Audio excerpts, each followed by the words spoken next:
সমস্যা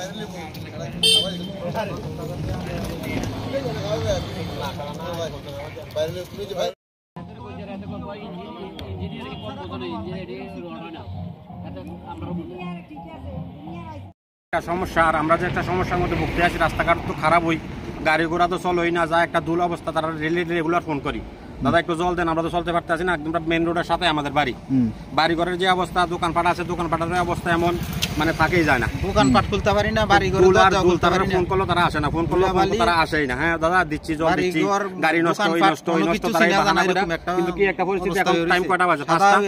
পিছনে দেখেন পুরো অন্ধকার হয়ে গেছে, আর দুলে থাকাই যায় না। জলের কথা বলে জল দেয় না, আটকা উৎকা দেও সেদিকে মানে ব্রিজ সামনের দিকে দিয়ে জায়গা সেদিকে এইদিকে আইয়া না। আর আমরা বাড়ি ঘরে থাকতে পারি না, বাড়ি ঘর বলতে দোকান তো খুলতেই পারি না। আর এই ধুলের লাগে বাড়ি ঘরে খুব সমস্যা। আর বিশেষ করে এই যে রাস্তার কাম হইতে আছে, আমরা কইছে খুব উন্নত মানের কাজ হইব।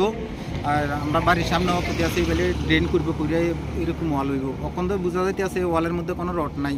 আমরা পাশে বাড়ি ঘর দোকানপাট আছে, এই ওয়াল যে বেলে ফত্তা আছে, যদি এই বেলে আমার সামনে গিয়ে পরে বাচ্চা কাচ্চা আছে, ভীষণ অসুবিধা হয়ে যাবে। আর আমরা জানি যে এত উন্নত মানের কাজ করলে তো এর ভিতরে নিচে রড থাকবো। তখন দেখা যাবে তার নিচেও কোনো রড নাই, ডাইরেক্ট এমনি ঢালাই দিয়া গেছে গা। আজকে 3-4 দিন পরে এটা এমনি ফিরে গেছে গা।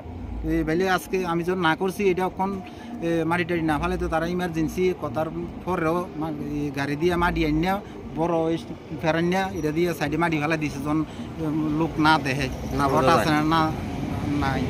এই কারণে মনে করেন আমরা দিয়ে রেখেছি, যখন মাটি টাড়ি না ফেলাই তো